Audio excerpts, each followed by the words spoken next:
premeditation is there, that the deliberation is there. That's what this talks about. It goes on to say, even when there's sudden heat, which again, no sudden heat here. Ms. Morris can't create her own situation of sudden heat. She can't go to the bar to seek out the instance that then she's going to claim is so shocking, is so overwhelming that she can't act, or that she can't think. But it goes on to say, if sudden heat's present, even if it's present, you got to go through and you got to keep checking off on this list that I'll get to in a second, but the cooling off period.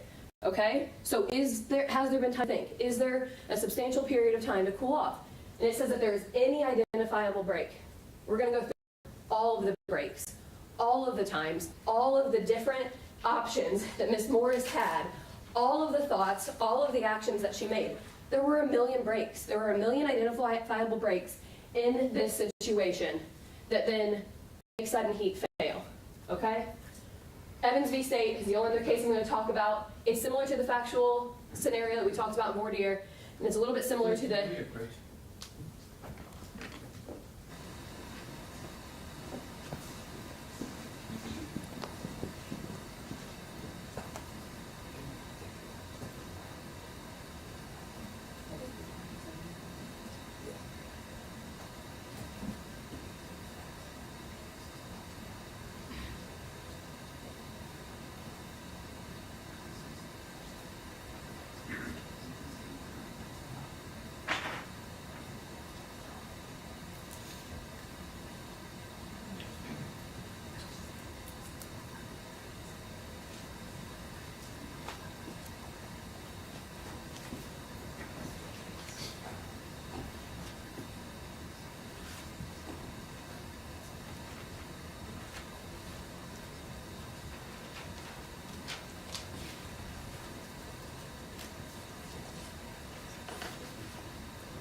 Okay, so again, moving on to the different examples of sudden heat. The one that we talked about in voir dire was the situation and when you walk in on your spouse having sex with another person. In that moment, you were so caught off guard, you were so overwhelmed that you cannot think. It was something you did not expect, which is also very important here. Something you did not expect, something so shocking that you cannot think, and you act in a way because you could not think. Incapable of cool reflection prior to acting. Situation you didn't expect. You can't tell someone to break into your house, you can't beg them to break in, and then shoot and kill them and say that it was in self-defense, right? Ms. Morris can't be checking on Andre, figuring out where he is, tracking him with the AirTag, threatening him, texting with him, telling him that she's coming for him, and then say that it was sudden heat. So that instruction is just broken down here with the different parts, right? The different elements of it. I think this is helpful to kind of parse through them all. What's important to note about this is if one of these fails, sudden heat fails, okay? So as you're going through this, there has to be a provocation sufficient to excite in the mind. So there has to be some sort of event that triggers these emotions of anger, rage, resentment, jealousy, terror. Those emotions are commonplace. Ms. Sharp talked about it in voir dire or in opening about how, of course, when there is a crime, there are emotions. So it's not just that these emotions are present, right? It's that these emotions were caused by that provocation and then obscured the reasoning of an ordinary person. So someone sitting in Ms. Morris's shoes on June 3rd, would they have reacted the same way that she reacted? She was in a toxic relationship. She knew about the cheating. She was texting with him. If that person then goes to the bar, seeks out a fight, fights with him, gets kicked out of said bar, leaves but doesn't leave, circles back, comes back, lies in wait for him to walk out, for Andre Smith to walk out, and then attempt to hit him with her car, and that doesn't work, and it fails, and she reverses, Mac's trying to intervene, she gets past Mac, guns it, and hits him. Would an ordinary person sitting in her shoes, knowing everything that she knew on June 2nd into June 3rd, would they react the way she reacted? And Moving on to the next one. Preventing deliberation or premeditation. So again, if you find that there was thought, if you find that she had any time to think or to plan or to mull it over in her mind, if that fails, no sudden heat, not voluntary manslaughter, murder. It excludes malice. There's no legal definition of malice, however, ill will or wanting to see someone suffer or to be harmed. That's the difference between anger or rage. But it excludes malice and then renders the defendant incapable of cool reflection, so that time to think, or all of that time to think, prior to acting. Prior to acting. There is no sudden heat here, ladies and gentlemen. Something worth noting real quick, defense talks a lot about how she acted afterwards, right? A lot of the witnesses testified that, she seemed like she was in a state of shock, or she wasn't there, wasn't present, wasn't looking. None of that matters. It doesn't. Prior to acting. Anything that you heard about her testimony after the fact doesn't matter. It doesn't apply to sudden heat. Okay? Your decision is whether or not, when she acted, she was acting under sudden heat. Not that she had a reaction afterwards. Sure, you can react after you've done something. Certainly, she reacted after she killed the love of her life. Just because she's not a sociopath doesn't mean that it's not murder. It says prior to acting. No sudden heat here, okay? Wherever you want to dice it, it fails. Whether it fails at the provocation because she knew, defense wants to talk about how she knew about the cheating for years. She knew about the cheating.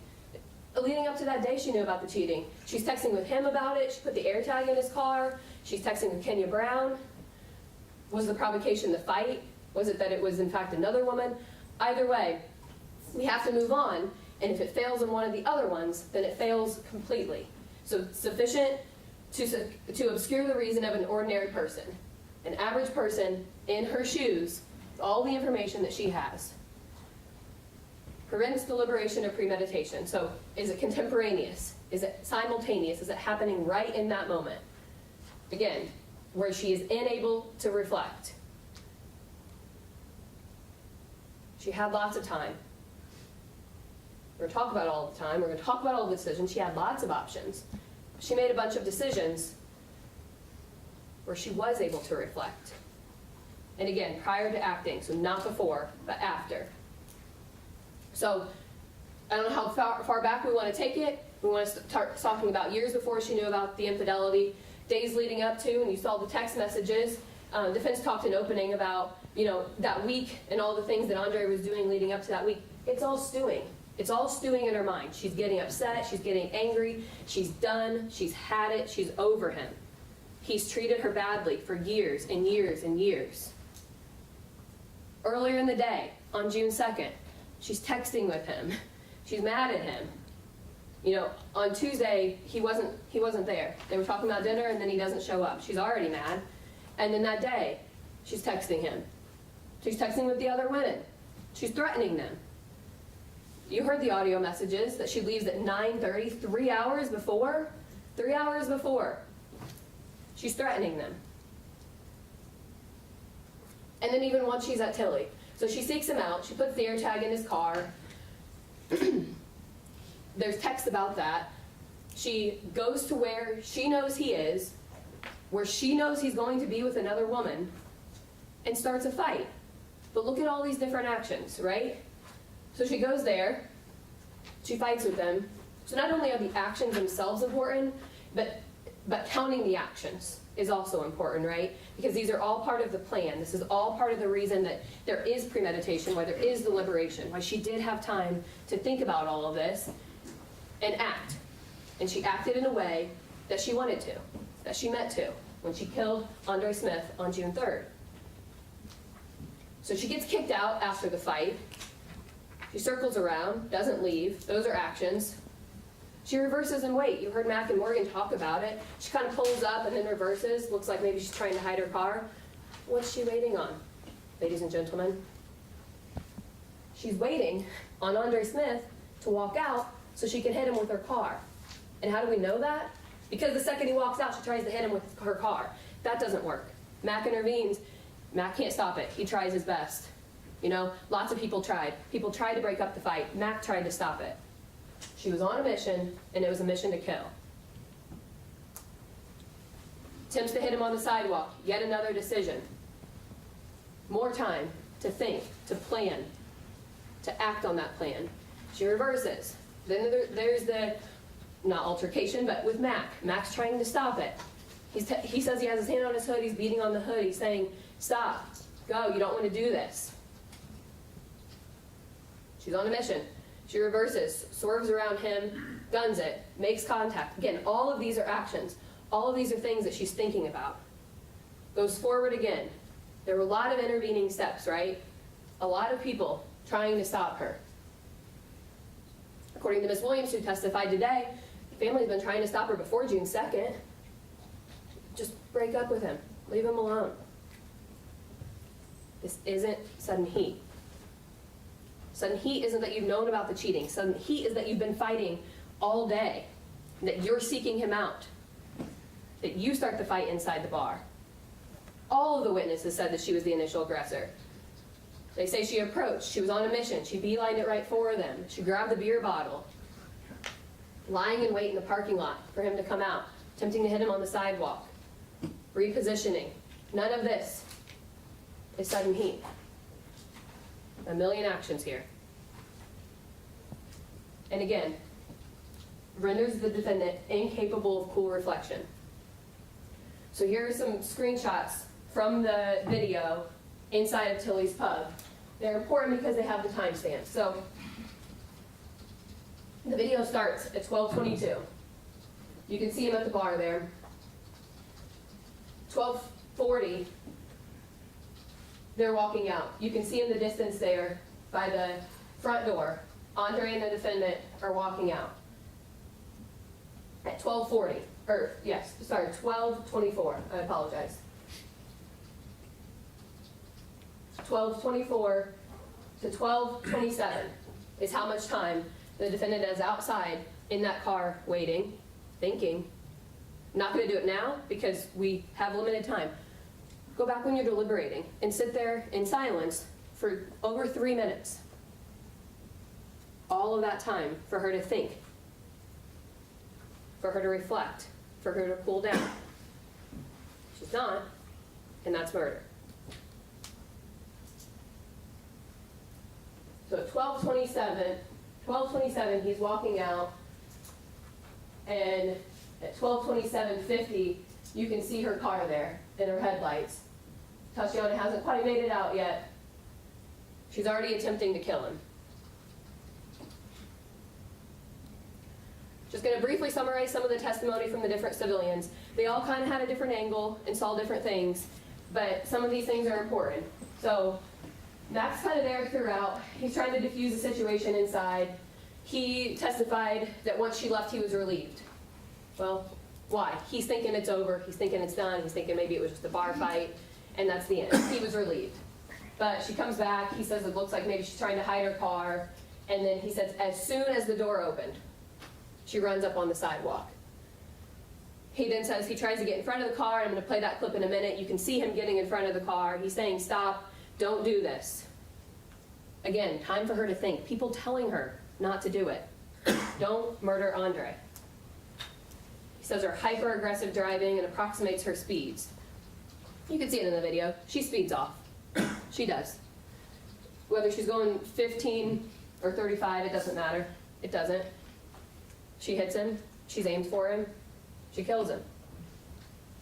Abby tells you that as he's walking into the parking lot, she hears the hitting of the gas.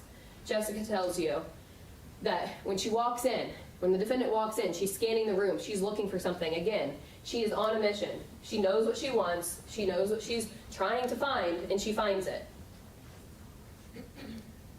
She approached in an angry manner, grabbed the beer bottle. She tried to break it. Andre's just trying to break up the fight. He's trying to restrain it. He's trying to tell her to stop. Morgan says that she left, pulls back up, she's reversing. Again, seems like she's trying to hide. And then Morgan says she makes the comment that maybe maybe the defendant is waiting on Andre to leave. She says she sees her gun it, and then there's a pause between the reverse. I think it was also another one of the witnesses who testified distinctly that there was breaks, right? So she hits him, and then there was time, and then there was the reverse, and then there was the forward again. So there's pausing, there's breaks. Every time she's pressing that gas, every time she's pressing that brake, from the second she's in her car until the mission is complete, those are all actions that she carried out when she murdered Andre Smith. Quentin's really important. Quentin tells you he's outside, right? He hasn't gone inside yet. He hears Diana kicking them out, telling them all they need to go, telling them that Andre and Tatiana can go back inside and pay their tab. But then he says, as she's walking to her car, he hears something along the lines of run something. Again, it's part of the plan. It's already in her head. She knows what she's doing. When she is walking out of the bar at 12:23, shortly thereafter, Quentin hears her say, run something.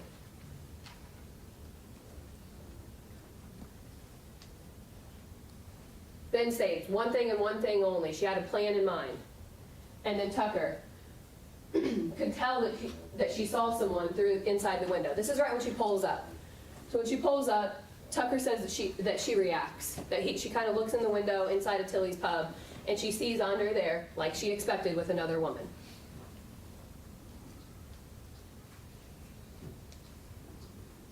So here's the video clip. There you can see Andre leaving. Tatiana's still inside the bar. Defendant's outside in her car. She's thinking. She's planning.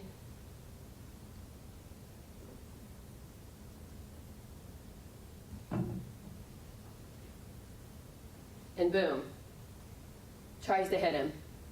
Fails. Reverses. Now you'll see Mac. He's outside now. He gets in front of her car.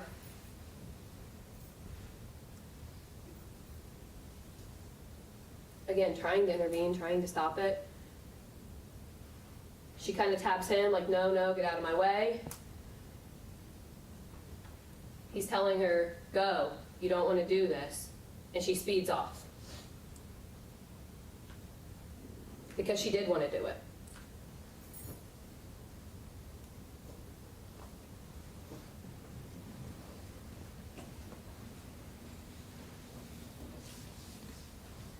Okay, so I'm going to quickly go through all the phone stuff. There was a lot of evidence that was heard today about the phones. I'm going to highlight a few of the important pieces with the timelines. So here's some texts with Andre in the days leading up. So this is 2 days before, on the Tuesday. She's mad. Clearly she's mad. He's been out. He's not coming home.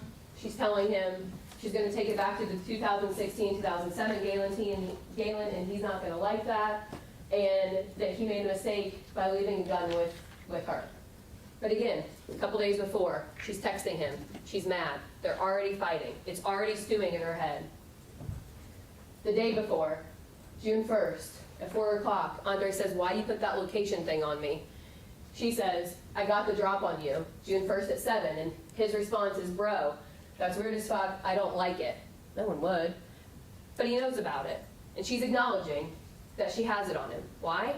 To stalk him. Why? To find him in the exact situation she found him in on June 2nd. Why? To kill him. So specifically, her phone activity on June 2nd. Her text with Andre. Who's Kenya Brown? That's at 6/2 at 5:30. And then he says, I don't know, at 6 o'clock. But she's already onto it. She's already started. She's messaging. She's irritated. She's trying to get down to the bottom of it. And then a couple hours later at 9:30, 3 hours before the murder, if I catch you with him, I'm going to beat you and him up. Well, I just know when I see you, boot up, fast A, which detective testified means you're ready to fight. And then I'm going to play the voice calls within this Facebook message that she sends to Kenya, again, 3 hours before the murder, 9:34, 9:40, and 9:43. This is going to be the first audio clip sent through Facebook Messenger.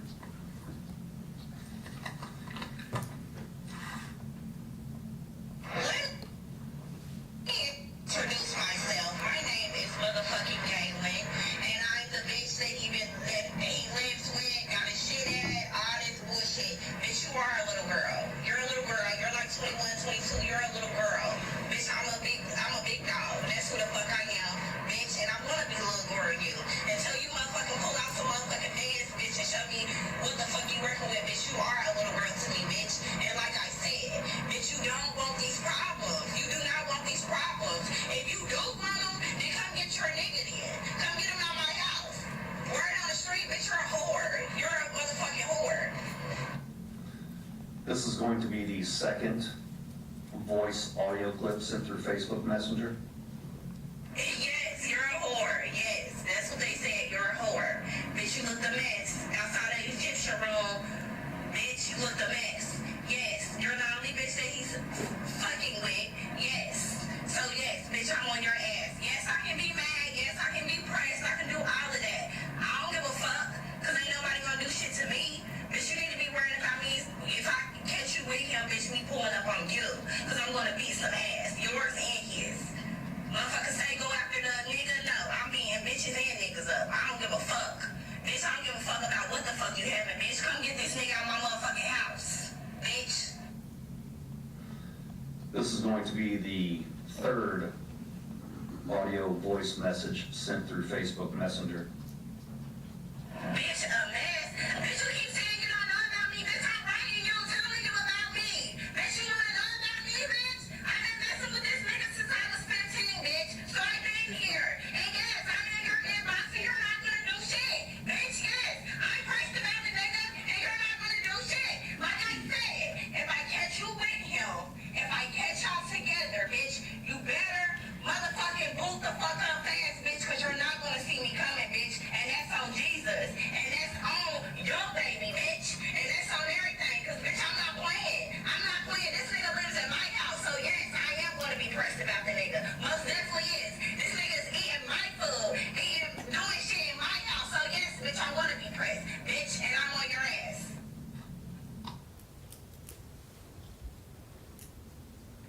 That's her talking 3 hours before the murder. That's the state of mind that's the state of mind she's in. That's what's going on in her head. Those are the things she's saying. Those are the threats she's making. Can you then honestly say, oh my gosh, I was so surprised, I was so caught off guard, I was so astounded, I was so shocked, and I just overreacted? No, you can't. Because you're saying 3 hours before exactly what you're going to do. And then you continue to make actions, to make decisions, to do said thing, to hurt them. Luckily she gunned it, and Andre heard and looks back and pushes Tashiana out of the way. I'm going to highlight a few calls with Andre. So here we are at 8:50 on June 2nd. There's a 47-second call. She calls him, they talk for 47 seconds, and then he calls her immediately back, and she rejects the phone call. Why is that important? Well, it's important because if you look at the text thread chronologically with it, at 8:51, right after that 47-second phone call where the two of them talk, he responds, "You bet not, or I'm calling the police." Obviously, we don't know what was said during that conversation. However, we know that it caused this sort of a response from Andre. "You bet not, or I'm calling the police." She says, "Call me, I don't care," because he called her back and she rejected the call. He goes on to say, "I'm calling the police, you come over." And she said, "Okay, call him." And then he says, "You come over here, I'm calling the police." Again, we don't know what was said in that phone call, but he's concerned, he's worried, he's about to get the police involved based off of that 47-second phone call. What else is important? The text with Andre leading up. So this is at 11:32, an hour before. "I see you at the hotel." So at this point, she's tried texting with him, she's tried texting with Kenya, she's tried the threats, she's tried to tell him to come home. She resorts to looking at the AirTag that she put in his car for this exact purpose. "I see you at the hotel," all caps, "I'm on my way," an hour before. What's he respond? "Leave me alone. Leave me alone, please. Leave me alone." And she should have. She should have. She should have just broken up with him, like everyone told her to do. She should have left him alone, like everyone tried to get her to do on June 2nd. But she didn't, and that's why we're here today, because he's not here and she's guilty of murder. She says, "On my way," at 11:39, with an exclamation mark. You have 52 pages of their phone records. She doesn't use the exclamation mark often. She does here, "On my way." She's excited. She says, "I'm coming for you. I'm on my way." She says, "I can't take this anymore." Goes more to her state of mind. She's done, she's over, she's had it.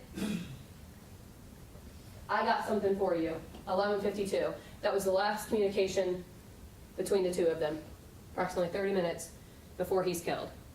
I got something for you. Interpret that as you will. However, she goes to Tilly's pub. She starts a fight with him. She gets kicked out. She waits. She tries to hit him. She misses. Mac tells her not to. She goes past him, and then she does. She does have something for him. She hits him. So her calls. There's the 911 call right before that, and after she's kicked out of Tilly's, she calls the number that we know is Diamond's number twice. It's answered for 14 seconds and for 4 seconds. And then before she shows up at Tilly, she's also talking to Diamond for 35 minutes.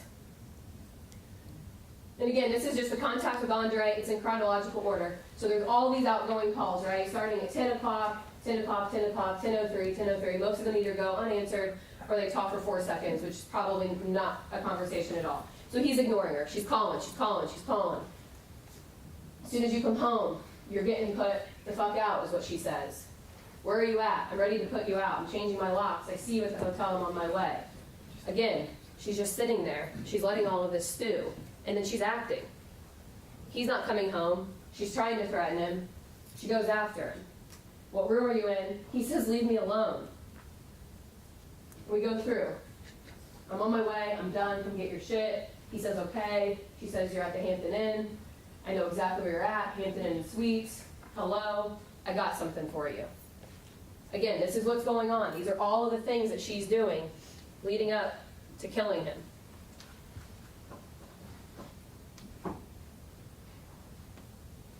It's all a reason to break up with him.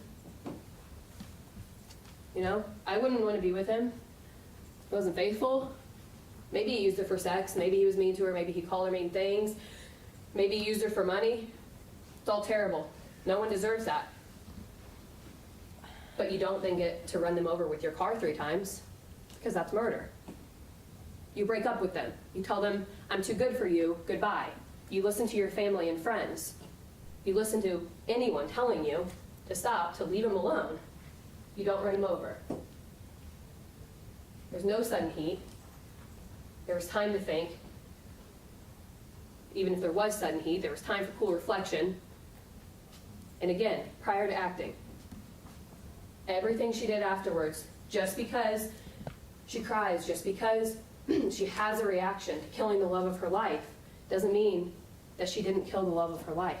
It doesn't change anything. This is murder. She's guilty of murder. Find her guilty. Thank you.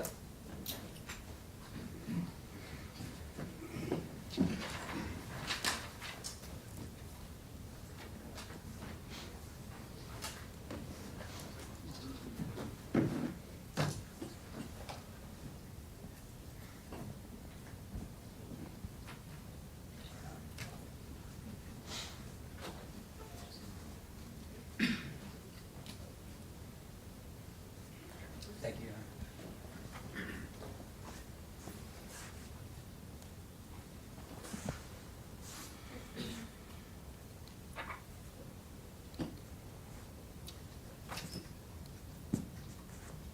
Let me start by thanking y'all for your time. This is a hard case. We do this for a living. We see a lot of terrible crimes. We see a lot of bad stuff in general.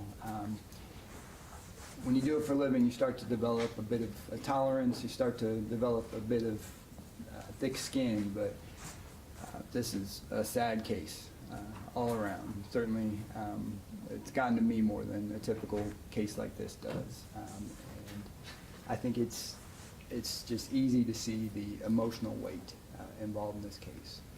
So we've asked a lot of you over the last couple of days. We're going to ask a little bit more, because now I think is the hard part. You guys have a very, very important decision to make.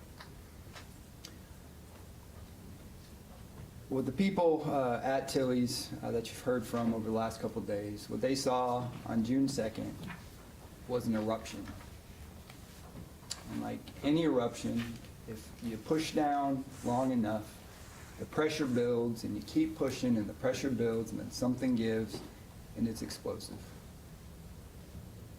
And there's no doubt about it. And Andre Smith pushed down on Gaylyn, and he used her, and he mistreated her, and he pushed and pushed, and it came to a head on June 2nd, the early morning hours of June 3rd. And it's tragic. There's no doubt about it. Andre Smith did not deserve to die. Gaylyn Morris was not justified in killing him. Nobody is saying she was. Nobody is saying he deserved to die. We're here to decide which of these two very serious felonies she's guilty of. That's the question. No one's saying she should walk out this door. What we're saying is justice demands that you look at these facts and look at the whole picture. The way we're going to break down closing from the defense perspective is I'm going to start by talking about the facts and the evidence, and then Ms. Perry is going to finish off by telling you why this is sudden heat and why she's guilty of voluntary manslaughter and not murder. The evidence in this case is unusual because nearly all of it, certainly most of the most important stuff, is undisputed. It is rare that we have this many eyewitnesses. It's certainly rare that we have this many credible eyewitnesses without a dog in the fight. Homicides don't happen outside of places like Tibbetts, typically. And so there are not many disputed facts. That's clear, but I think it is very important that we take a hard look at the evidence, that we drill down on what we know. Because when you are dealing with 10 witnesses, you're dealing with 10 different perspectives, you're dealing with 10 different memories, you're dealing with 10 different filters and biases. And so a person can be 100% honest and they can be 100% wrong. And nobody came to court to lie.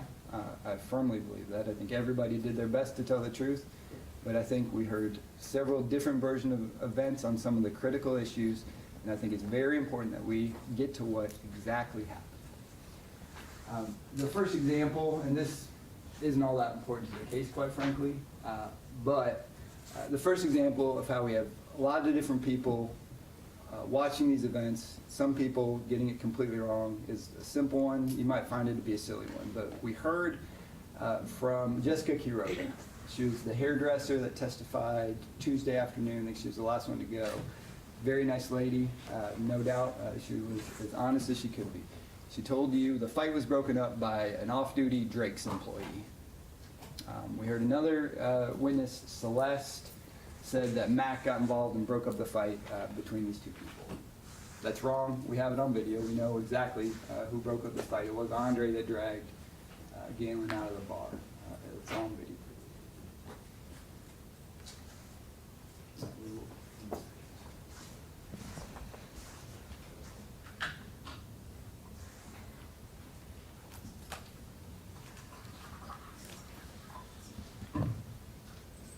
We got one moment, Your Honor.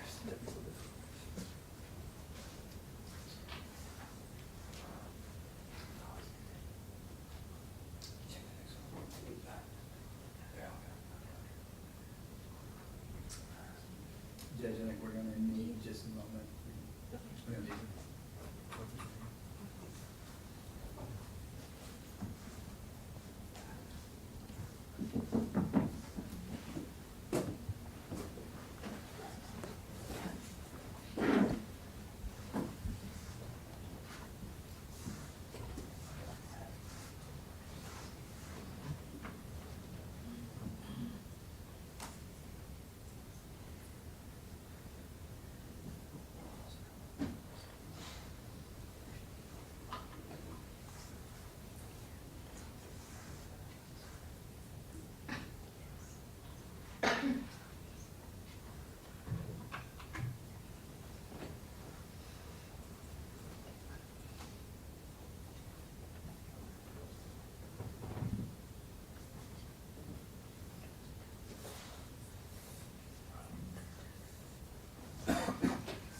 Just take a minute here.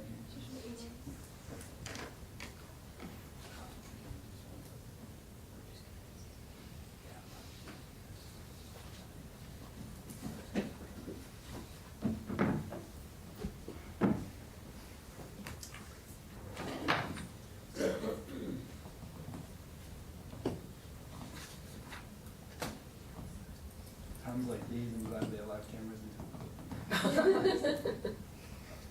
It's okay.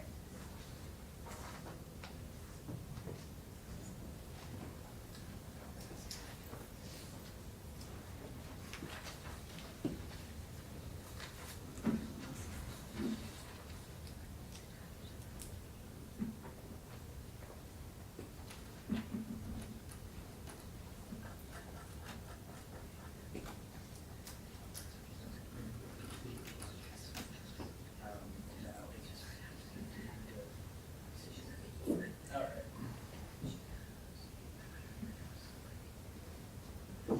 Back in business. All right. Ladies and gentlemen, my apologies. All right, I'm going to skip ahead to the point I was making. As I said, it was kind of a minor one. I want to get to the major stuff. Gaylyn's entry into the bar. We heard about it from several different people. I think it's important because it shows the state of mind she has when she arrives at the bar. From what I hear from the state's closing argument, they think premeditation started hours before. They think this was a plan to go there and kill somebody. She goes to the bar, and look, she's pissed. She wants a confrontation. She probably wants a fight. But is she trying to kill? Is she going there to kill somebody? Does it start off with a plan for her to go there and kill somebody? Let's look at her demeanor when she first walks up. I think the best evidence we have of it is the video Tucker took, because this is on the surveillance footage. And on the wrong slide. Is it one good?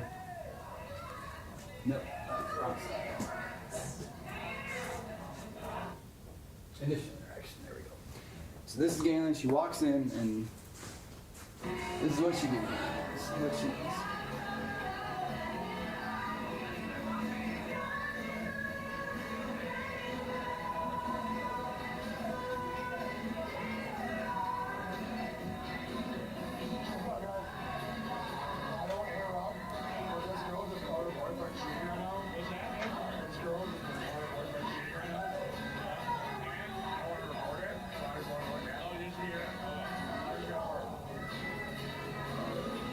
We can cut it there. That's important because we heard various accounts. One witness said that a bottle got thrown. One witness says she beelines in, grabs the bottle, and is waving the bottle right around. The bottle comes later after Tashiana's being aggressive. I'm not saying this is a great way to act by any stretch of the imagination. Gaylyn, every step of the way, was making bad decisions, was not acting in any type of good way to act. But what's important is her demeanor when she goes to the bar is to confront her boyfriend, to confront the woman that she thinks is Kenya Brown that's cheating on her with her boyfriend, whose bills she's paying, whose rent she's paying, who's treating her like a dog, and she's going there to confront it, not to kill anybody. If she's going to kill, why doesn't she bring a gun? We heard there is one at Andre's house. It's important to really look at this fight.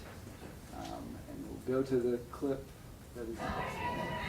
I don't think anybody gave a particularly good description of the fight from the witness because Gaylyn gets her ass kicked. Gaylyn gets punched in the head repeatedly by Tashiana.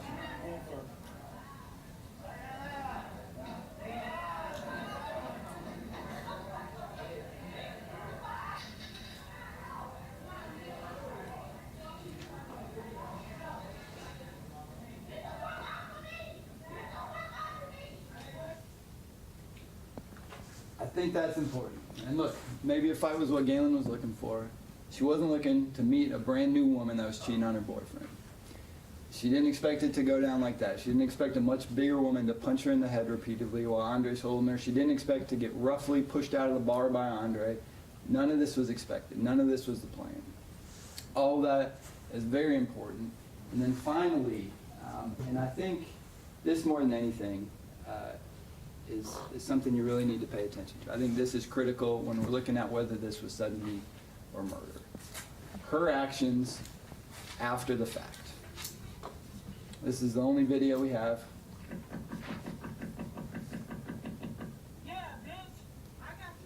Tashiana, pissed off, obviously. We heard various descriptions of that. We heard shock. We heard staring straight ahead and doing what Celeste and Madeline asked her to do. We hear she's basically frozen at that point, immediately after it happened. That's important because this isn't Miss Bones' example where you hit somebody and you say you're sorry. She used that in jury selection. It doesn't take away a punch if you punch somebody and you say you're sorry afterwards. That's not what this is. This is somebody who the realization of what she has done doesn't come to her until well after what's happened. This is somebody that's in shock and has no idea what she just did because she's acting out of emotion and not rational thought. And that is the critical question, whether this was hot-blooded or whether this was cold-blooded. Her reaction afterwards shows very clearly this is not somebody that's thought things through. And that is very important. And you know why it's important? Because the state wanted to make a big point out of these comments from Quentin Shields. Afterwards, she gets out of the car and says, "That's what you get, motherfucker," and then is bouncing on the car. They said that in opening. It was in the PowerPoint slide now. The problem with that is that no one else saw that. Molly Woody is under the car at the time, next to Andre. She didn't hear Gaylyn get out and say, "That's what you get, motherfucker." She didn't hear anything, or she would have known if somebody is bouncing on the car. So that did not happen. The people that had a good perspective can tell you that didn't happen. Gaylyn's demeanor was basically catatonic afterwards until it hits her like a ton of bricks and she is hysterical. That's the best evidence of her mind state. And so with that, we get to suddenly. We get to voluntary manslaughter. That's what this case is about. That sudden heat definition is quite confusing, I think. It's a jumble of words that many of them mean the same thing. It's archaic language. It's difficult to parse. It's difficult to figure out what's going on there. I'm going to break it down in a minute. But what I want to make very clear is this is not about Ms. Sharp's hypothetical in voir dire. This is not about a candlelit dinner between a loving couple and the gun being right there. Sudden heat does not require this perfect bright line scenario where everything's perfect and then all of a sudden something terrible happens and the gun's right there. That's just not reality. That's a hypothetical that makes these points very clear. But this is the definition. This is the law. There's nothing that says it has to be immediate. The state would like that. But what it's getting at is that it is different when something bad happens to you. Something sufficient that anybody would be angered, raged, it would inspire resentment or terror. Something like that happens and then you act before you cool down. That is slightly less bad than when you're cool and you kill somebody. When you're cold-blooded and you kill somebody. You don't have, if you stop and think about it and then come up with a plan about how you're going to get retaliation, then you don't get that very small amount of mercy. Then you're guilty of murder. But if something like this happens, something that inspires those emotions happens and you act while you're still under the influence of it, before you've had a time for rational thought, it's just slightly less bad. And that's what this trial is about. Ms. Morris was clearly under sudden heat. She did not go there to kill anybody. She went there after a series of bad events, and then it went from 10 to 100. And so let's talk about this. I think, to me, the best way to look at it is to break it down. So we start with, go back one, because here, thank you. So this is the definition. It basically breaks down to three parts, if you ask me. First one, first kind of clause there. Next one. Sudden heat is anger, rage, resentment, or terror sufficient to obscure the reason of an ordinary. So it's something that's going to inspire these emotions to where you're not thinking clearly, to where your reason is obscured. Here, I don't think there's a question that there was this. I don't think there's a question that something happened that would inspire anger, that would inspire rage and resentment. I think that is clear. And it is not just cheating.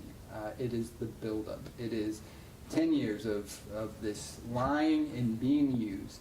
It is him coming back, coming into her house, Gaylyn thinking it being different, Gaylyn thinking irrationally something's going to change this time, and seeing nothing's going to change and he's going to treat her the exact same way he's always treated her. It's the cheating over the days before where she's staying up all night and he doesn't have the decency to even come up with a convincing lie. He just ignores her. It's finding out that he's cheating that morning that evening with Kenya Brown. It's going to a bar thinking you're going to meet Kenya Brown and fight her, and everything in those messages, even though Gaylyn's pissed, is about fighting, not killing.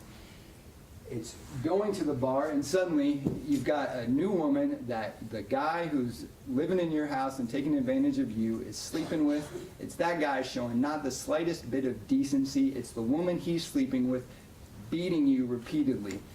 That's what we have here that inspired that. I don't think there's a question that that was present. We move on to the next clause. Premeditation, deliberation, and malice. These basically all mean the same thing. Malice is an evil plan. It means that you sit down and think about what you were going to do, and make a plan, and execute it. If this was a plan, this was the worst plan I have ever heard of. If this was a plan, her plan was to run Andre Smith down with her car, then park and wait for the police and be arrested. If that's premeditated murder, it's the worst premeditated murder I've ever seen. What shows what this was is Gaylyn Morris having this happen to her, having this disturbing, this horrible experience where she's humiliated, she's angry, she's resentful, going and finding the first thing she could find to hurt Andre Smith and using it. And again, that does not justify what she did. What she did is a crime, and it's a very serious crime. But this was not premeditated. This was not deliberate. Moving on to the last clause, it has to render a person incapable of cool reflection.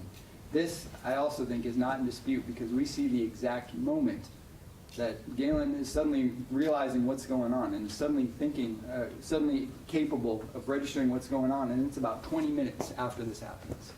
It's about 20 minutes when it dawns on her what has happened. This was clearly somebody that was not thinking through their actions, that was acting based purely on emotion. The results are tragic. No one is saying they aren't, but this is not cold-blooded murder. This is somebody acting under the influence of emotion, and because of that, she deserves this very small measure of mercy that we're asking you for. With that, I'm going to hand it over to Ms. Perry.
Apologize again for the technical difficulties.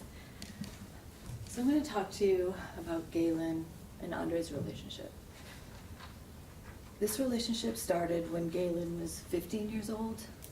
I'm guessing that, like any young relationship, it's great, it's wonderful.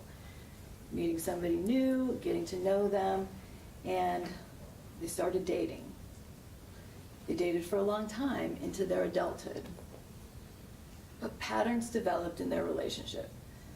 You haven't heard a lot of information about it, but there were patterns of their relationship. Those patterns were what? Her giving Andre basically anything he wanted. Money when he wanted it. She cooked for him. She cleaned for him. She did it all for him.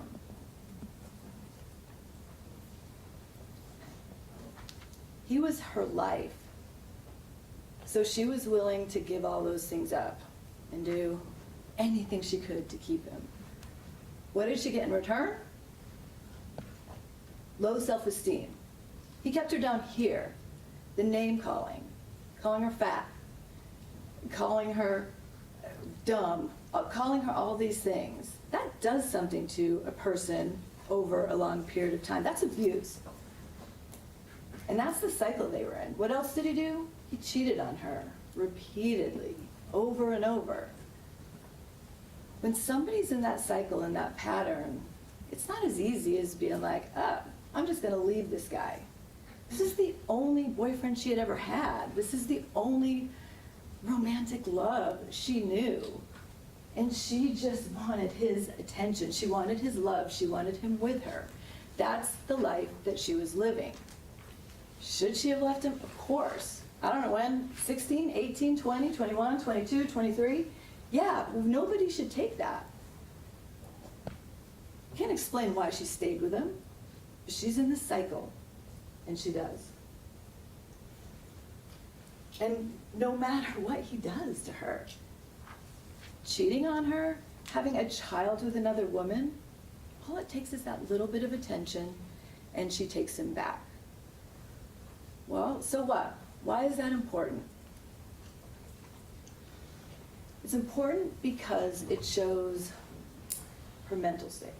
It shows what she had been through for years and years and years with Andre. Now, it's been 2.5 days that you guys have heard evidence. We talked about on voir dire what you guys wanted, what you guys would want to hear in a situation like this. Well, what was it? More information about their relationship. More information about what was going on and who Gaylyn is. Did you get that? No. You only got some bits and pieces of information, right? So how are you guys supposed to do your job with the little amount of information that you have? I mean, I can't imagine being in your shoes. It's tough. What do? Well, all you can do is look at the information that you do have. I want to start out by talking about the text messages between Gaylyn and Andre. The prosecutors can call them threats all day long, because are they threats the way they're written? Yeah, absolutely. Are there threats in those text messages? Of course. But then what's the next text message after that? What's the next text message after that? When you read the texts between Gaylyn and Andre in their entirety, what are they? They're one-sided. Gaylyn practically begging Andre. She just wants him home with her. She wants the love that frankly, that she deserves. I don't know if she believes that she deserves it. But those text messages are up and down. And all it takes from him in those text messages is an, okay, babe. And then she's back to everything's fine. They're not read as threat, threat, threat, threat, threat. Let's look at some of the text messages that you saw. What is he saying? Hey, are you cooking tonight? Yeah, I'll cook for you. Yeah, okay. So she cooks. Does he show up? No. Think about what that does in somebody's mind. Oh man, great. He's coming home tonight. I'm going to see him. I'm cooking for him. Oh, great. What happens when that person that you're expecting to come home doesn't come home? Where's he at? What's going on? Is he with somebody else? What's happening? That's what's going on in those texts for the next 5 or 6 hours. Read them again. She's using every tactic she can to get him home. She's talking about sex. Some of them are pretty crazy. Her yelling at him, I'm going to put you out. And some of them are like the ones that the state read to and just put up, where what does she say? The night that she was cooking for him, and then he just doesn't show up, 4 or 5 hours later, I got something for you. I'm going to stop cooking for you. I'm going to stop cleaning for you. I'm going to stop doing those things for you. Those were her words. I've got something for you. The same words she used the next day. I've got something for you. But what did she mean in that text? that she was going to stop cooking and cleaning for him. So in her mind, she thought, well, maybe that'd draw him back to me, right? And then she goes on, and then she talks about the gun. That one text is this range of emotions, as are all of her texts. They're not a premeditated plan to kill him. That's her just trying to get him back. Also in those texts, what is he doing again? Asking for money, asking for racks. At one point, she even offers him money. Hey, you want some money? She's trying everything she can just to get him home. Her messages aren't just threat after threat after threat. No, she's doing everything she can to get him home.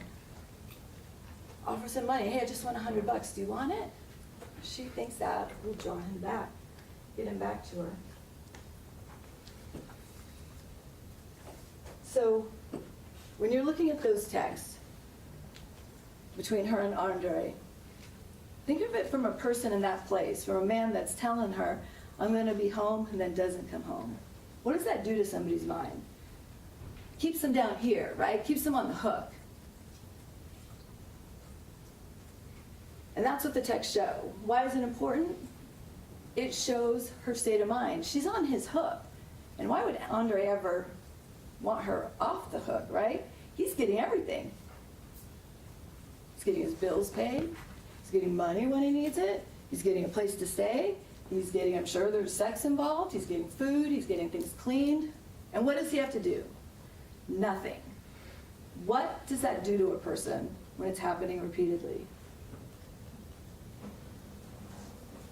One thing I thought was interesting in looking at the cars, you saw the kind of car Andre drove, and this kind of illustrates that he's getting everything, and all he has to do is give her, hey babe, just a little bit of attention, and he knows she'll take him back. Drives a nice car. You saw her car. One thing that struck me as interesting of what was in the front seat of her car in the pictures. Crisp $100 bill and some other bills. I don't know. She's there that night hoping, here's your money, come home with me. Those pictures, she had the $100 bill that she had just talked about in the text with him. I don't know what that $100 bill was, but it's interesting that they just talked about that. I got to talk about the texts with Kenya. Those texts with Kenya, frankly, what Kenya's saying struck me as interesting because it seemed like at times she felt sorry for Gaylyn. Some of the language that she used in there seemed like she was like, man, it sounds like he's a player. You know, she's pointing out the problems with it. But what does Gaylyn do? Gaylyn just keeps repeating herself, right?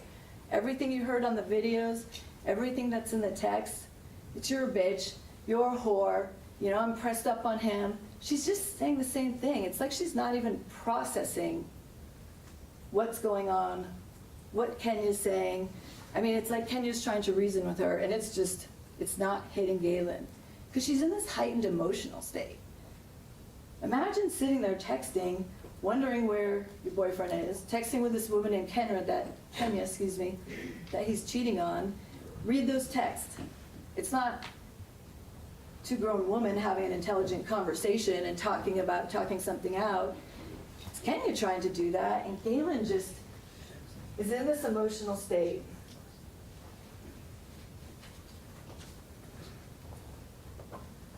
She can't seem to move on from it, and it kind of seems like, why is she mad at Kenya and not Andre? Like she's almost hoping Kenya will say, hey girl, I'll help get Andre back to you.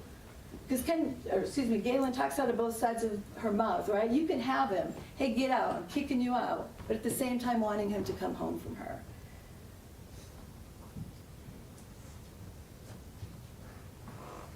Moving on to Gaylyn's family. I think it's pretty clear that the family was done with Andre years prior to this. They didn't like the way he treated Gaylyn. They didn't want to have anything to do with him, and they didn't want to have anything to do with Gaylyn if she was going to be talking about Andre. Her sister is her only sibling, so of course answers her calls, and her sister has to hear him on the phone or hear him calling her these names. Yeah, just leave. Heck, just leave. Break up with him. Easy, right? Right? She can't do that. This is a man that consumes her. It's the only love that she's getting. It's the only love she's ever known. I don't know why she didn't leave. Anybody in that situation should have left. She's not able to leave.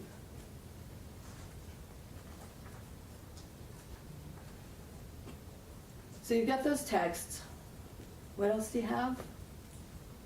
Really nothing, except for the video, except for the actual evidence that's come in through this trial. Mr. Wiley went through some of this, but I want to touch on it again. The witnesses that you heard from, they came in here. This is probably something that they've never experienced before in their life and will never forget. It's traumatic for every single person in this room. Andre should never have lost his life, and especially not in this way. But these witnesses, they got a lot of it wrong. They weren't lying. They weren't mistaken. It's what they really believe, because our brains do something when you're trying to fill in the blanks, right? One of the things you've heard from opening on, Gaylyn got there hot to Tilly. She walked in, she made a beeline, and it was on. It was on right then. She just started swinging, right? That's what we've heard.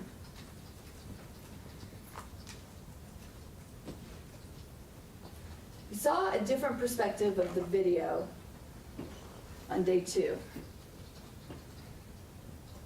While we're working on the technical issues, did anybody take a close look at the beginning screen that the state had up every single time they were showing the picture of the bar?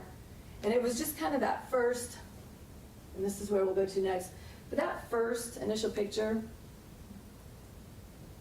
One thing to know, when you see, and this isn't what we're seeing on the screen now, but the picture that was shown probably 40 times during the last 2.5 days showed Gaylyn with her hand on Andre's chair, just standing there.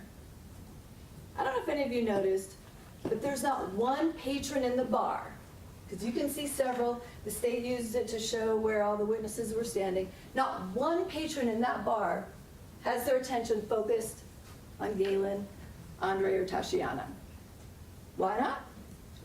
Because Gaylyn's just standing there, much like she's standing there right now.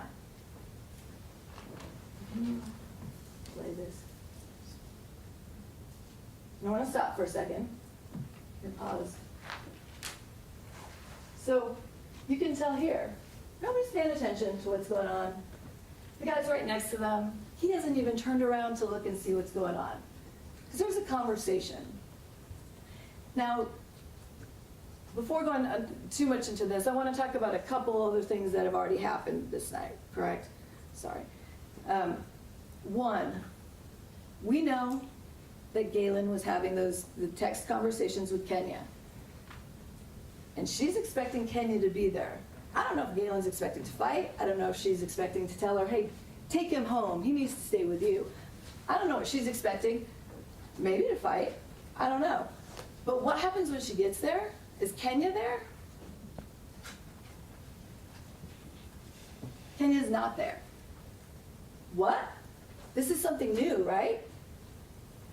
This isn't Kenya, this is somebody new. Does she start swinging and overreacting? No, she's still standing there talking to the two of them. Oh, so can you pause 1 second? And another thing, I think in opening, Ms. Sharp talked about it as being a tizzy. She had worked herself up into a tizzy. Yeah.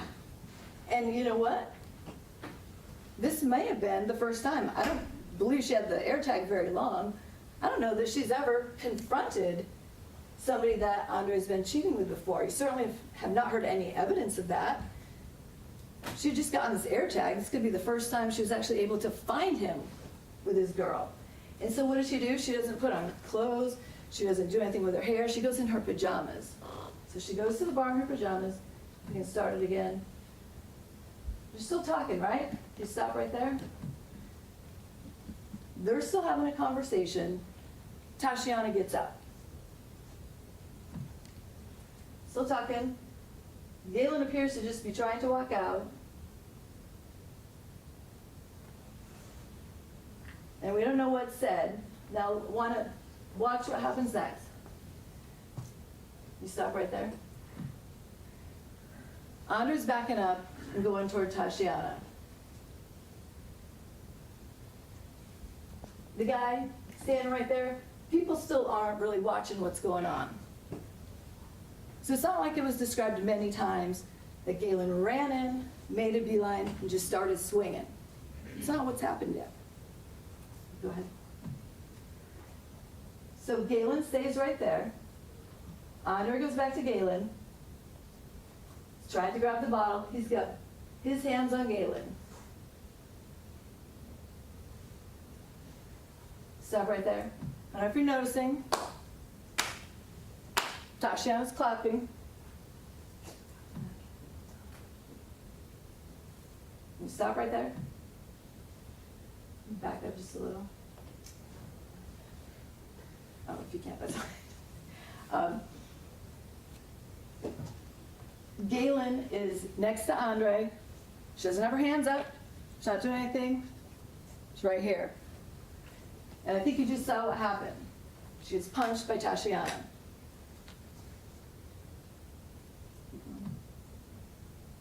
Again and again. Andre's got both of her hands, Gaylyn's hands. What's happening?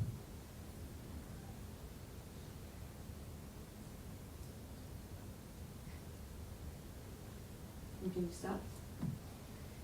And no, we can't back it up.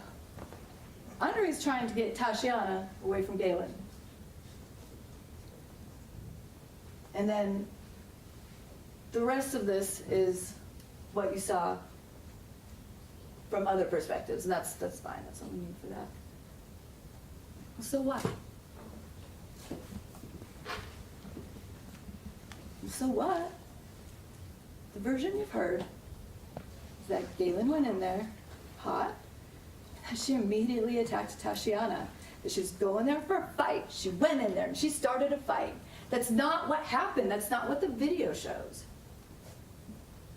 And I don't think any of the witnesses got it wrong. I think nobody was paying attention until things got more escalated. Because at the beginning they were just talking, and by the way, we don't have any video from Tilly's from before that. So there's no evidence at all about how long Gaylyn had been there, or whether she, ran up there or just beelined over there. I do think she did beeline over there.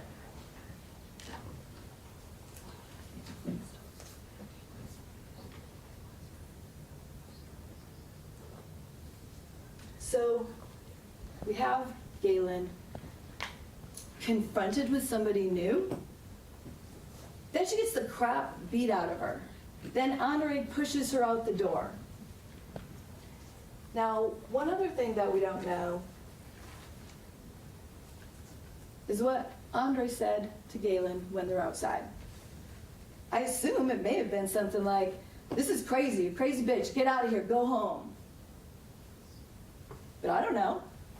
Maybe he said, "Go home, I'll be there in 20 minutes, I'm sorry, I'll be there, I'll be right home." Nobody knows what was said when they were out there. I'm sure it wasn't "stay here." To be clear, I'm not saying that it was Andre telling her to stay there. I don't think that at all. I'm sure he did tell her to go home, but I don't know what the context was. And I don't know what she heard, because what has she just been through? Somebody new and getting whooped. What does that do to your mind? Do you think your adrenaline starts going? Do you think you start like, "Oh, what the hell just happened, man? Who is this guy? I don't even know who this woman is. And he's pushing me out? He's not protecting me? What's going on?" This isn't the premeditated plan. I'm going to go there, I'm going to beat her ass, I'm going to wait outside and run him over. So we know Gaylyn doesn't leave. I don't know what happened with her moving her car. Two of the witnesses, well, we think she was hiding. Maybe she was, but maybe that's how they remember it, because they know she's charged with murder, and they know what happened. Maybe that's how their mind made it fit for them. But we also know from another witness that said, well, yeah, she was out there in her car, and there was a truck that needed to get by, and so she like backed around, and you do see a truck go by right after that, pretty fast, on the video. So we know she didn't leave. We know she moved her car. We can speculate as to why she moved her car, but nobody knows. So she does move her car, and she stays there. She stays there. I can't imagine this woman that we already know goes through these text messages and has all this relationship issue with Andre that has just been beat up. That's, I don't know what's going through her mind, but I bet it's going a mile a minute. I bet she's frantic. I bet she's furious. I bet she's just trying to piece it together. Could she be thinking, man, I'm going to run his ass over when he comes out? Sure. Could she also be thinking, man, he's going to come out to me. Like, I finally caught him in the act, and he's going to come out, and I'm going to watch him come home. This is a woman, that's all she wants. She wants him to come home to her, to be with her. She's waiting to see where he goes so she can follow him? Is that possible? Is the only possibility that she was staying out there to kill him? To run him over? Come on. Thank you, Judge. Well, so what happens next? So she's out there for 3 minutes. What does Andre do? Walks out of the bar. What does he got? Takeout. He's got takeout. Is he not coming home with me? Is he walking toward her car? Hell no. I think everybody knows Andre was never going to go home with her.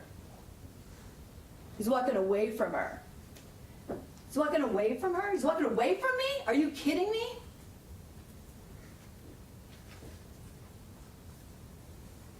And we all know what happens next.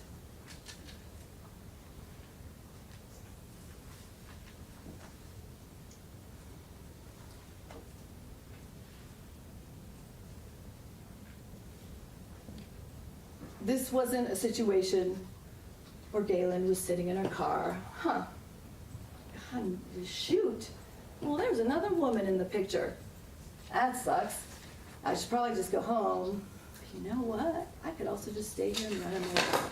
Her mind's going. She's frantic, furious, jealous, humiliated. She's got her ass beat in there.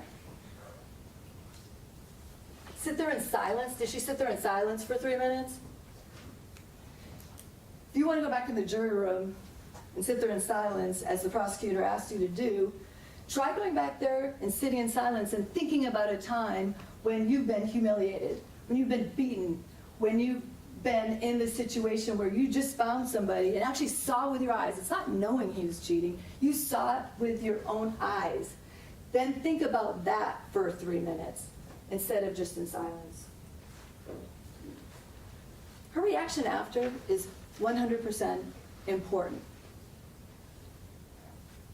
When somebody's in shock, when somebody has gone through something traumatic, when somebody's at this point, their reaction after something is extremely telling about the entire mental state.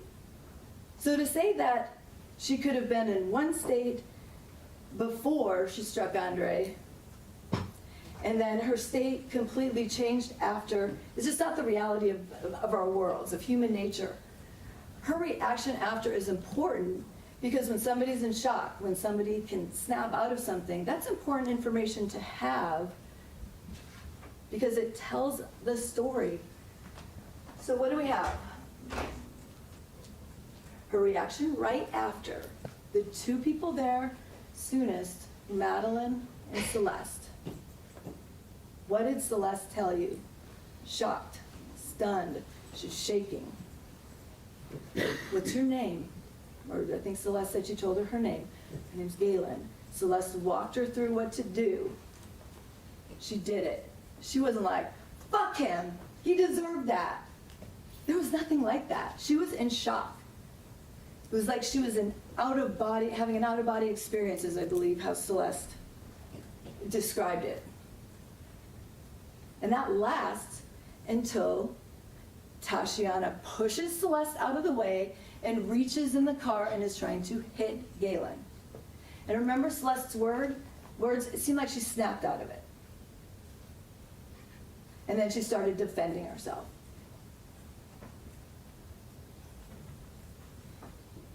When Gaylyn's sitting on the curb in cuffs, crying and screaming, still doesn't know that Andre's dead yet, by the way. People are calling her a murderer. People are saying, you killed him. Like, I didn't mean to hit him. I'm not a murderer. That's what she's saying, and she's screaming. She still doesn't know he's dead yet. What happens when she finds out? I think it's about 20 minutes later. That's real grief. That's real emotion that she was feeling. She lost it. At one point, I think she asked the police to kill her. Like, Andre is her life. She was in disbelief. She didn't know he was dead until that moment. Her reaction isn't trying, it's not a show for the police.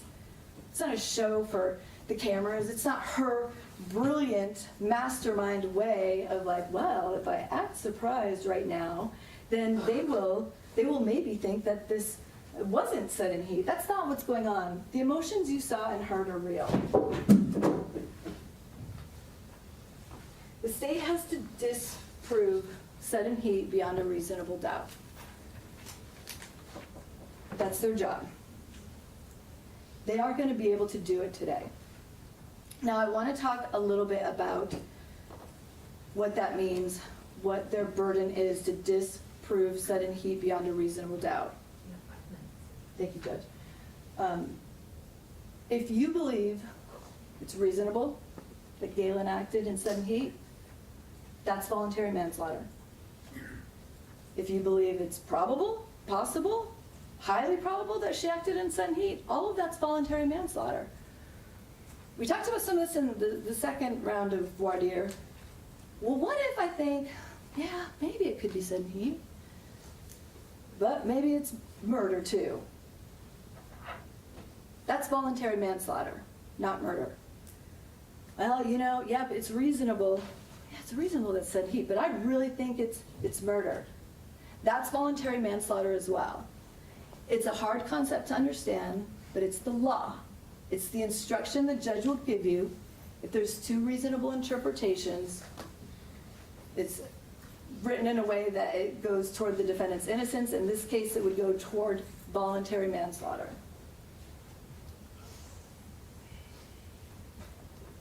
Seeing Andre there with a woman she didn't expect, then getting assaulted by this woman, watching Andre, having Andre push her out.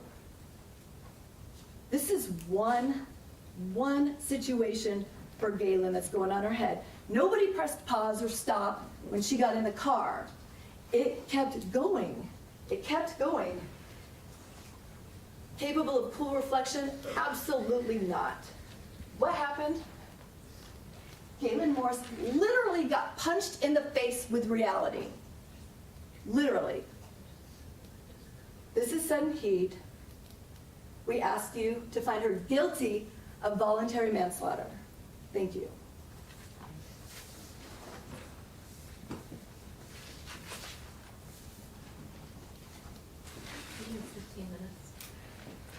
Can we stop blaming everyone else for Andre Smith's death but her? It is not Andre's fault that he is dead. It is not Tashiana's fault that she punched the defendant that Andre is dead. There is one person, only one person, morally and legally responsible for the death of Andre Smith, and that is her, Gaylyn. Gaylyn Morris is the only one responsible. And let's not talk about Gaylyn like she is this poor girl who's been kicked around her whole life. You read the text message. She gives as good as she gets. She is just as manipulative as he is. I'm kicking you out. I'm kicking you out. I want your stuff gone. He doesn't respond. I want you out. I want you out. He doesn't respond. Finally, he says, why? She's like, I just want you out. I want your stuff out. He's like, why though? Then she says, can you pick up my food? That's not working. Her whole threats to pick him out, to kick him out, aren't causing this rise in him. So she switches tactics, and she's like, well, will you pick up my food? And he's like, yeah, and doesn't come home. So she tries this again. She is just as manipulative as he is in this relationship. They were toxic for each other, but he's not the one to blame. She's in it just as much as he is. So can we please stop playing the poor Gaylyn Morris card? She has been with this man willingly for a decade. She knows she's not the only woman. She has never been the only woman. He had a child with someone else. She is aware of that. She talks to the mother of his child. This is not a shocking event that she just could not control herself anymore. Because, oh my gosh, he's cheating on me. He always does. She's not the girlfriend. She's the side piece. Let's stop talking about her like she's this poor, poor, poor girl that we need to protect. Because she's not. She's manipulative, and she gives as good as she gets. And you know who the real Gaylyn Morris is? The one you heard on the phone calls with Kenya. That's who Gaylyn Morris is. That's who she is. So let's talk about why this is not sudden heat. Let's talk about why this is not sudden heat. Mr. Wiley said, she was acting out of emotion and not rational thought. Duh. People who kill other people for no reason are never acting out of rational thought, like we talked about in Woodhere, unless you're a mafia hitman. If you are just a regular person who kills another human being, you're generally not acting under rational thought. That is why that is not the standard to get to sudden heat. That is not the standard. And we're going to go over the standard. Mr. Wiley indicated, and I found this interesting, where he said nothing in the definition of the sudden heat instruction says it must be immediate. It's called sudden heat.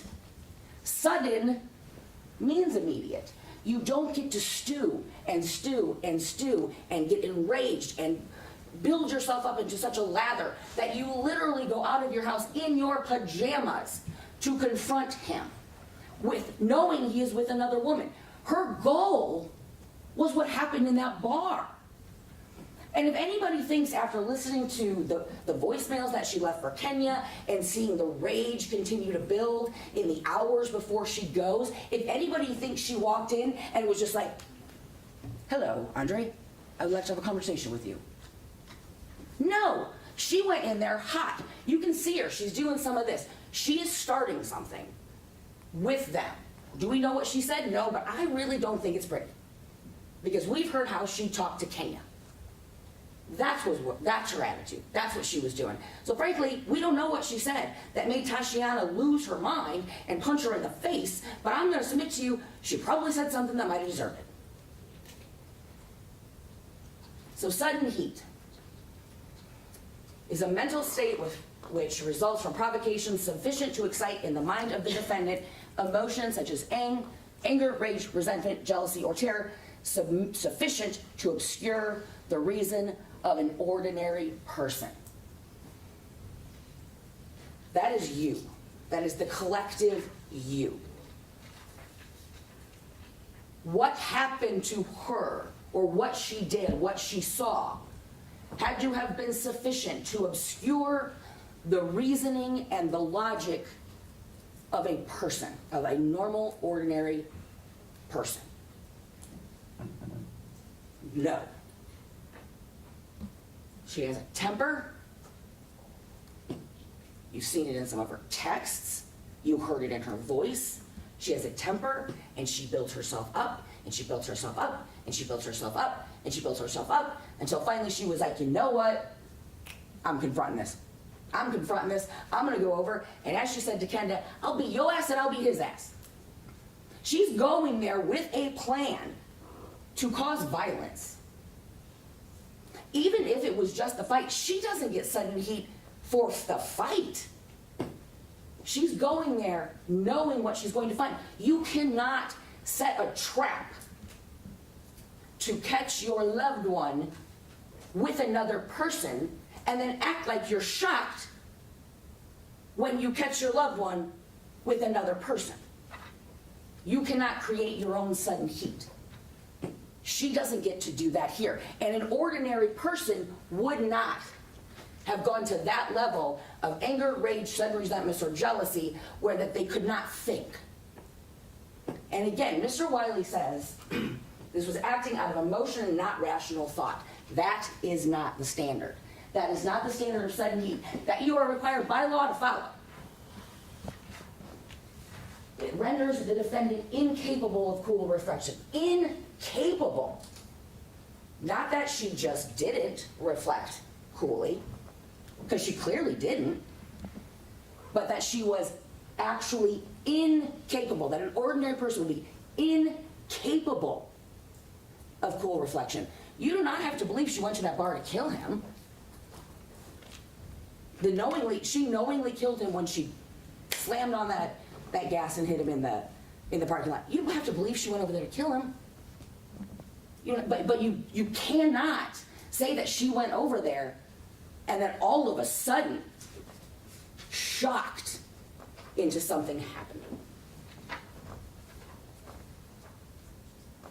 Let's talk about Quentin Shields, and I want to talk about what happened afterwards as well.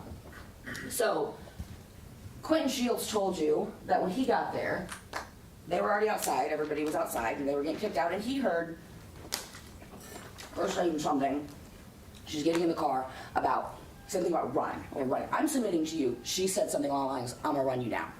I'm gonna run you over. They're having words back and forth, she's telling him what she's planning on doing. Why do we think that? Because she stays there. She stays right there, and as soon as he walks out the door, she tries to hit him. And how do we know Quentin's right? The defense wants you to believe Quentin has to be wrong. Why? Because Quentin's the one that gives us that when she got out of that car, she tried to hide her license plate and she was bouncing on the back of the door.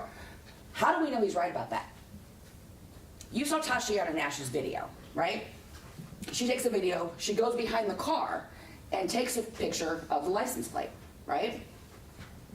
On her 911 call, she's trying to give the license plate number, and she's like, her license plate is, and she starts to give the license plate. And you can hear her yell, I've already got it on my phone, bitch. And then she's like, hold on. Who is she yelling at? She's yelling at the defendant who is trying to hide her license plate, telling her, I've already got it. And then she has to tell the 911 operator to wait because she has to go through her phone to find it because she has already videotaped it. We know that.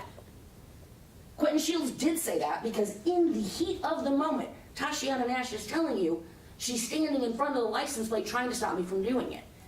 So yes, Quentin Shields can be believed. Doesn't matter that nobody else remembers that. That 911 call backs up exactly what he says happened. So I don't care how shocked you are. We've all been shocked after we've done something really stupid. Something that we're like, what was I thinking? I can't believe I just did that. And we sit there and we're like, I cannot believe I just did that. It doesn't matter because as Miss Bone pointed out, what matters is prior to acting. Prior to acting. That is all that matters. You get to the action and you stop. And you stop. It doesn't matter how she acted afterwards. And even if she was in shock about what she did, even if she was in shock about the fact that she had just run over Andre, again, it doesn't matter. Why? Because the standard is an ordinary person. And why is the law like that? The law says that it must be an ordinary person standard because if it wasn't, it would give people like her license to kill because they get so angry and so emotional so easily that for some reason now we're going to give them a lesser charge because they can't control themselves. Right? That's not how the law works. That's why we use an ordinary person standard.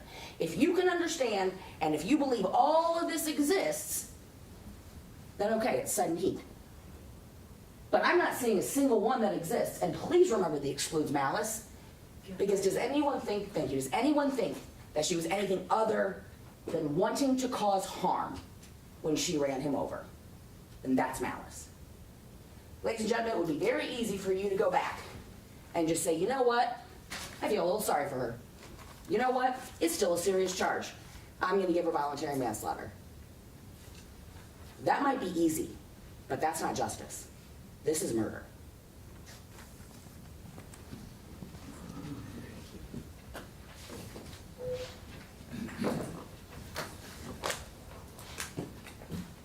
All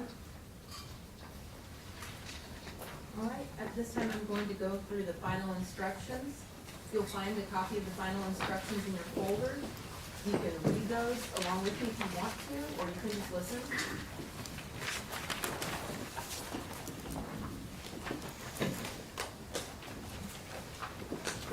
When you were sworn to try this cause, you became a part of this court and entrusted with the enforcement of the law and the administration of justice. The court, in its preliminary instructions, has already instructed you as to the issues for trial, the burden of proof, the credibility of witnesses, the manner of weighing the evidence received, which preliminary instructions should be considered by you along with the following final instructions in arriving at your verdict in this case. As to those instructions on the law, read to you by the court, which you will be allowed to take to the jury room, it is impractical to embody all applicable law in any one instruction. So in considering any one instruction, you should construe it in connection with and in light of every other instruction given. Final instruction number 1. You are to consider all of the instructions, both preliminary and final, together. Do not single out any certain sentence or any individual point or instruction and ignore the others.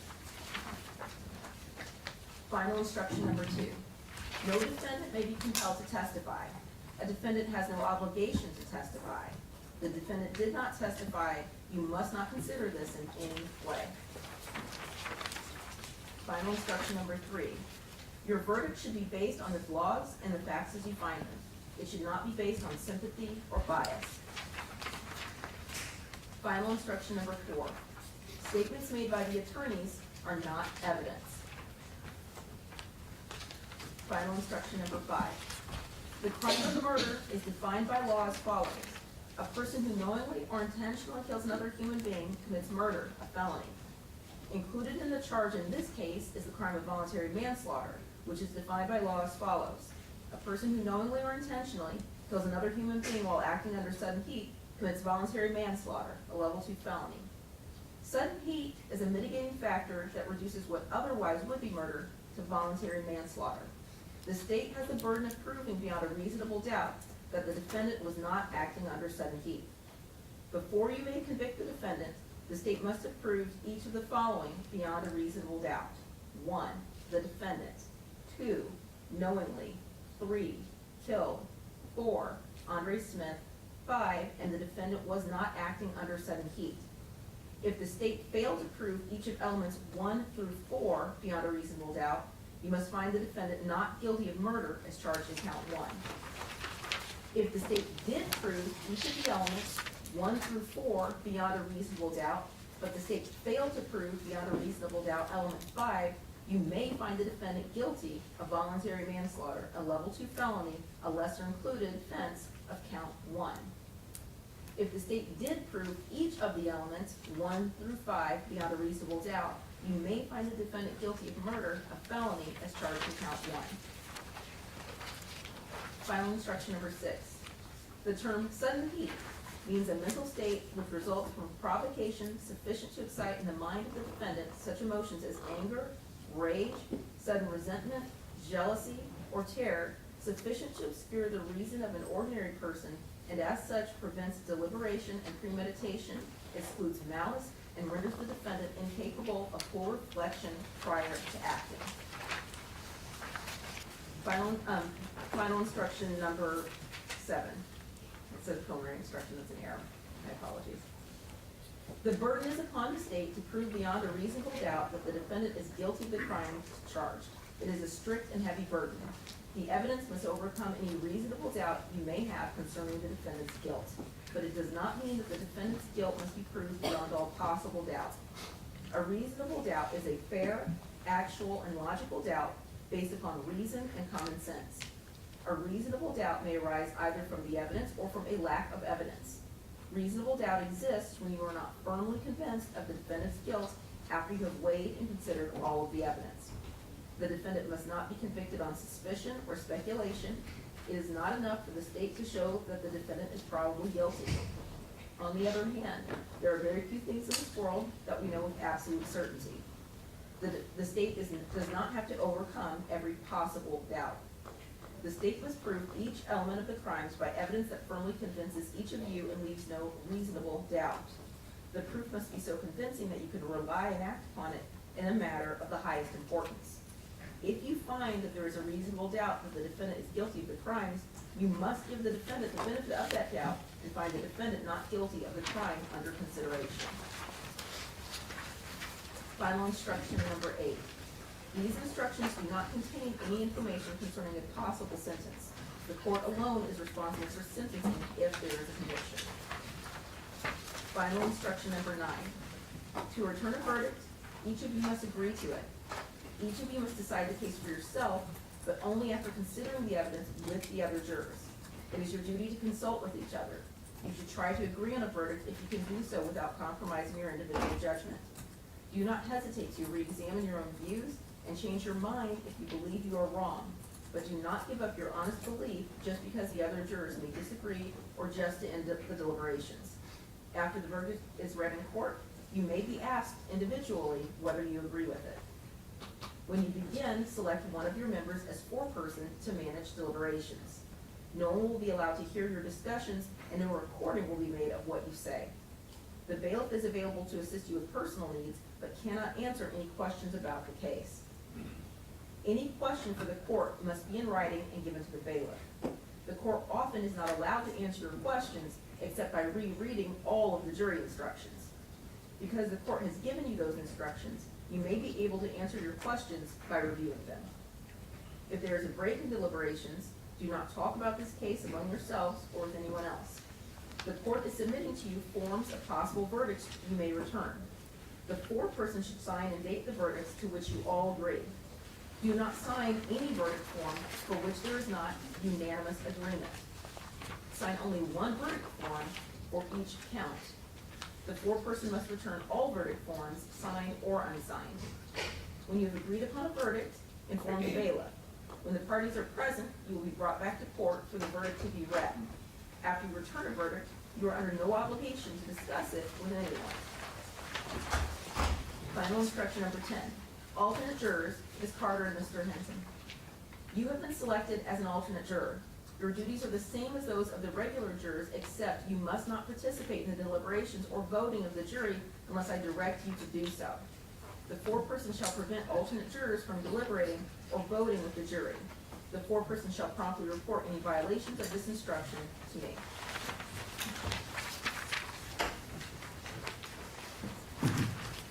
All right, so jury will retire. We will make sure that you have the folders with you. We will send back the evidence with you and the verdict form. We have ordered dinner for you to have during deliberations. Mr. Mobley?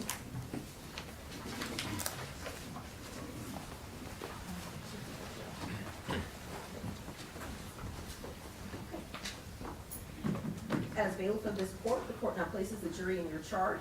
You swear to take charge of the jury, conduct them to the jury room, and permit no one to communicate with them, nor do so yourself, unless ordered by the court, and when they have reached a verdict, return them into open court. I do. Thank you. All right.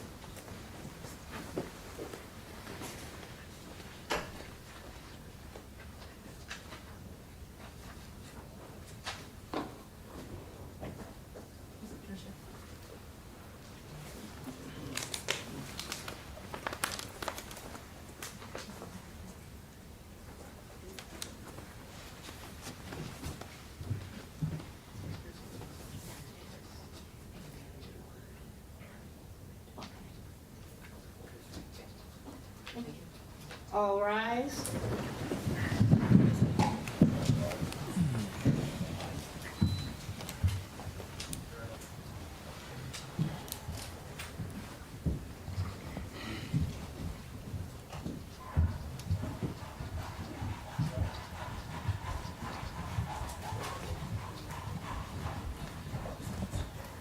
All right, you can all be seated.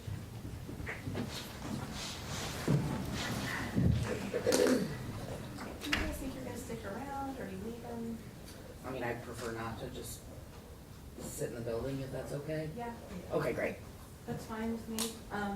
Can you just make sure that Alani has all of your contact information? Yes, and then, I don't know how the court, does the court call the parties with questions, or do we have to come back? I mean, I don't know how to make three-way calls, so I can, Oh. if somebody else can't, if I call you and tell you there's a question, I may have to call one